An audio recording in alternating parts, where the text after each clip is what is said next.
ನಿಮಿಷ. ಏನ್ ಸರು ಮಾತಾಡೋವರೆಗೂ ಸುಮ್ಮನಿರಕ್ಕಾಗಲ್ವಾ? ಅಕ್ಕ ಹಾಗಲ್ಲ, ನಂಗೆ ಯಾಕೋ ಅವಳನ್ನ ಬಿಡೋದು ಬೇಡ ಅನ್ನಿಸ್ತಿದೆ. ಅವಳಿಗೇನಾದ್ರೂ ಡೌಟ್ ಬಂದ್ರೆ?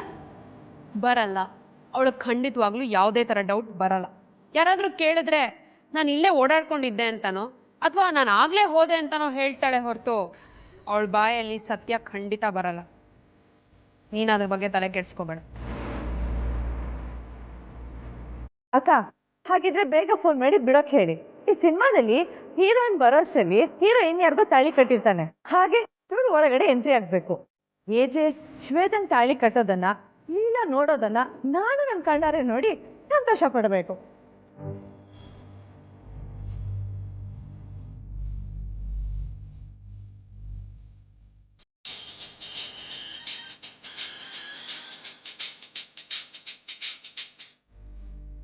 Hello madam. ಅವಳನ್ನ ಬಿಟ್ಟು ಕಳಿಸಿ. ಮೇಡಮ್, ಅವಳನ್ನ ಈಗಲೇ ಬಿಟ್ಟರೆ ಮದುವೆ ತೊಂದರೆ ಆಗಲ್ಲ ಮೇಡಮ್? ಇಲ್ಲ, ಯಾಕೆಂದ್ರೆ ಈಗ ಆಲ್ರೆಡಿ ಇಲ್ಲಿ ಪೂಜೆ ಶುರು ಆಗಿದೆ. ಅವಳಿಲ್ಲಿಗೆ ಬರಕ್ಕೆ ಕನಿಷ್ಠ ಪಕ್ಷ ಅರ್ಧ ಗಂಟೆನಾದ್ರೂ ಬೇಕು.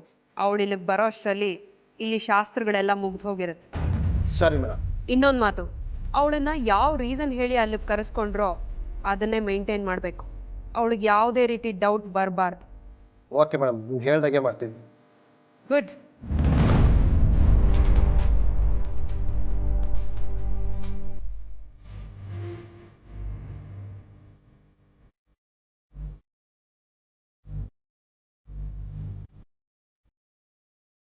ಮ್ಯಾನೇಜರ್, ಬಾಗಿಲು ತೆಗ್ರಿ, ಶೂಟಿಂಗ್ ಮುಗಿತು ಅಂತ ಹೇಳೋಣ ಮೇಡಮ್ಗೆ.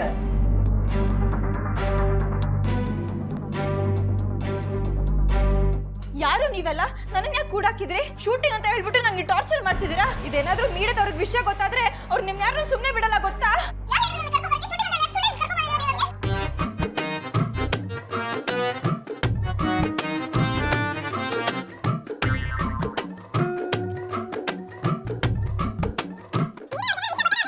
ಮೇಡಮ್ ಸಾರಿ ಮೇಡಮ್, ಅವಾಗಲೇ ಹೇಳಿದ್ನಲ್ಲ ಮಾರ್ಕ್ ಶೂಟ್ ಅಂತ. ರೂಮಲ್ಲಿ ಕ್ಯಾಮ್ರಾ ಫಿಕ್ಸ್ ಮಾಡಿದ್ದೀವಿ. ಹೇಳೋ ಹೇಳ್ರೋ. ಏನ್ ಮೇಡಮ್ ನಿಮ್ದು ಆಕ್ಟಿಂಗು ಚಿಂದಿ ಹೊಡೆಸ್ಬಿಟ್ರೆ ಮೇಡಮ್. ಹೌದಾ ಮೇಡಮ್, ಎಷ್ಟು ಆಕ್ಟರ್ಸ್ಗೆ ನಾವು ಡೈಲಾಗ್ ಶೀಟ್ ಕೊಟ್ಟರು ಸರಿಯಾಗಿ ಹೇಳಲ್ಲ. ನೀವೇನ್ ಮೇಡಮ್ ಒಂದೇ ಸಲ ಸೂಪರ್ ಆಗಿ ಮಾಡ್ಬಿಟ್ರಿ. ಅಯ್ಯೋ, ಅದು ಡೈಲಾಗ್ ಅಲ್ಲ, ನಾನು ನಿಮಗೆ ಬೈದಿದ್ದು. ನೀವು ನಂಗೆ ಮೊದಲೇ ಹೇಳಿದ್ರೆ ನಾನು ನಿಮಗೆ ಬೈತಾನೆ ಇರಲಿಲ್ಲ. I am sorry.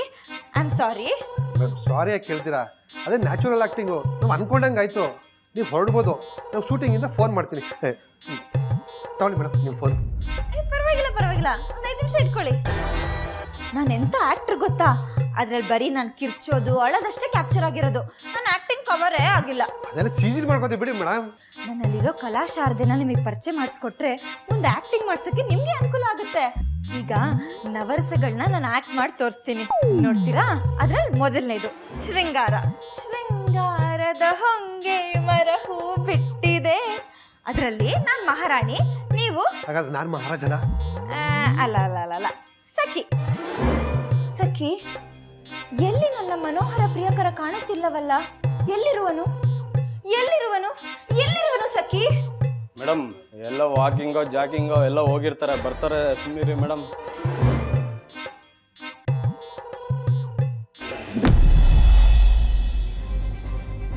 No ways, ಯಾವುದೇ ಕಾರಣಕ್ಕೂ ನನ್ನ ಟಾರ್ಗೆಟ್ ಮಿಸ್ ಆಗಬಾರ್ದು. ಹಾಗಾಯ್ತು ಅಂದ್ರೆ ನನ್ನ ಮನಸ್ಸಲ್ಲಿರೋ ದ್ವೇಷದ ಪ್ರತೀಕಾರ ತೀರಲ್ಲ. ಏಜೆ ವಿರುದ್ಧ ನಾನು ಜೀವನದಲ್ಲಿ ಗೆಲ್ಲೋದಿಕ್ಕಾಗಲ್ಲ. ನಿನ್ನಂತ ಒಂದು ಜಾಗ ಇರೋದು ಗೇಟ್ ಆಚೆ. ನಾಯಿಗಿರೋ ನಿಯತ್ತಾದ್ರೂ ಇದ್ದಿದ್ರೆ ಗೇಟ್ ಹತ್ರ ಇರು ಅಂತ ಹೇಳ್ತಿದ್ದೆ. ಅವನ್ ಜೀವನದ ಜೊತೆ ಆಟ ಆಡ್ಬೇಕು ಅಂದ್ರೆ ಈ ಮದುವೆ ಆಗ್ಲೇಬೇಕು. ಲೀಲಾ ಅವನ ಜೊತೆ ಬರ್ಲೇಬೇಕು. ಈ ಅವಕಾಶ ಕೈ ತಪ್ಪಿತು ಅಂದ್ರೆ ಇನ್ ಏಜೆ ಅನ್ನೋ ಆನೆನ ಪಳಗ್ಸೋದು ತುಂಬಾ ಕಷ್ಟ.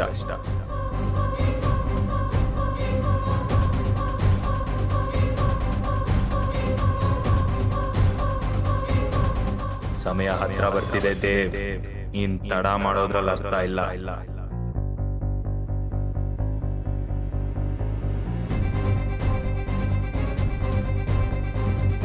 ಲೀಲಾ, ನೀನ್ ಈ ಮದುವೆ ಮನೆಯಿಂದ ಮಾತ್ರ ಹೊರಗೆ ಹೋಗಿರೋದು. ಈ ದೇವ್ ರಚಿಸಿರೋ ಚಕ್ರವ್ಯೂಹದಿಂದಲ್ಲ. ನಿನ್ನನ್ನು ವಾಪಸ್ ಹೇಗೆ ಕರೆಸ್ಕೋಬೇಕು ಅಂತ ಈ ದೇವ್ ತುಂಬಾ ಚೆನ್ನಾಗಿ ಗೊತ್ತಿದೆ. Sir juice sir. ನನಗೆ ನೀರು ಬೇಕಾಗಿತ್ತಲ್ಲ. Sure sir. ಕೊಡಿ ಕೊಡಿ ಕೊಡಿ ಕೊಡಿ.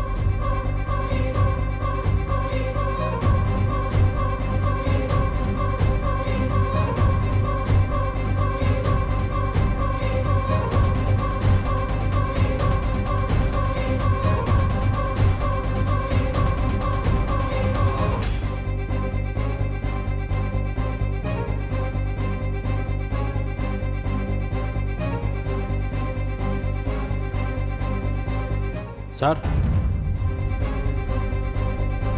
Thank you. ಒಂದು ನಿಮಿಷ, ಇದನ್ನ ಅವ್ರಿಗೆ ಹೋಗ್ಕೊಡಿ. ನನಗೆ ಬೇಕಾಗಿರೋರು ಹೋಗ್ಕೊಡ್ರಿ.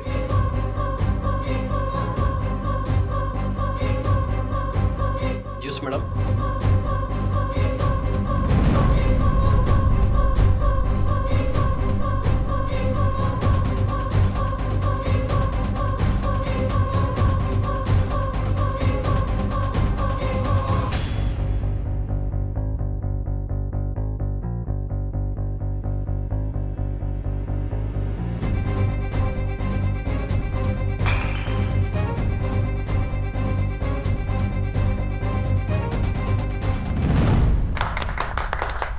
ವಾ ವಾ ವಾ, ಎಂತ ಅದ್ಭುತ ಆಕ್ಟಿಂಗ್ ಮೇಡಮ್.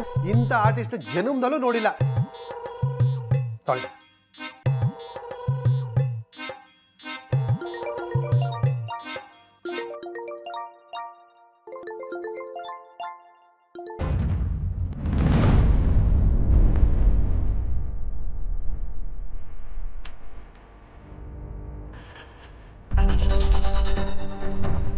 ಚುಕ್ಕಿ ಚುಕ್ಕಿ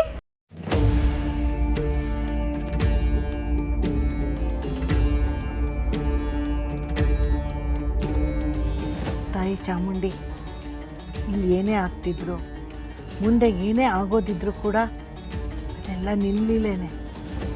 ಅದನ್ನ ಮೀರಿ ಇಲ್ಲಿ ಏನೂ ಸಾಧ್ಯ ಇಲ್ಲ.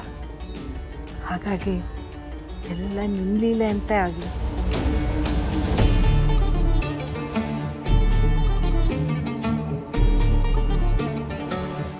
ನಮ್ಮ ಇಷ್ಟು ವರ್ಷದ ಕನಸು ನನ್ಸಾಗ್ತಿದೆ. ಅದಕ್ಕಿದ್ದ ಅಡ್ಡಿ ಆತಂಕ ಕೂಡ ದೂರ ಆಗಿದೆ. ಇನ್ನು ಅಚ್ಚುಕಟ್ಟಾಗಿ ಈ ಮದುವೆ ಒಂದಾದ್ರೆ ಸಾಕು. ಲೋಕ ಕಲ್ಯಾಣಕ್ಕಾಗಿ ಮಹಿಷಾಸನ ಕೊಂದೆ, ಈಜೆ ಕಲ್ಯಾಣಕ್ಕಾಗಿ ಲೀಲ ನೋಡಿಸ್ದೆ. ಏನಿನ್ ಮಹಿಮೆ ಅಲ್ವಾ? ನೀರಲ್ಲಿ ಮುಳುಗೋನ್ಗೆ ಹುಲ್ಕಡ್ಡಿ ಆಸರೆ ಅನ್ನೋ ರೀತಿ ಕೊನೆ ಕ್ಷಣದಲ್ಲಿ ಏಜೆ ಭರವಸೆ ಆ ಲೀಲಾಗ್ ಸಿಕ್ಕಿದೆ. ಅದಕ್ಕೆ ನಿನ್ನ ಮುಂದೆ ನಾನು ಈ ಚಿಕ್ಕ ಬೇಡಿಕೆ, ಯಾವುದೇ ಕಾರಣಕ್ಕೂ ಆ ಲೀಲಾ ಈ ಮದುವೆ ಮುಗಿಯೋವರೆಗೂ ಬರದೇ ಇರಲಿ.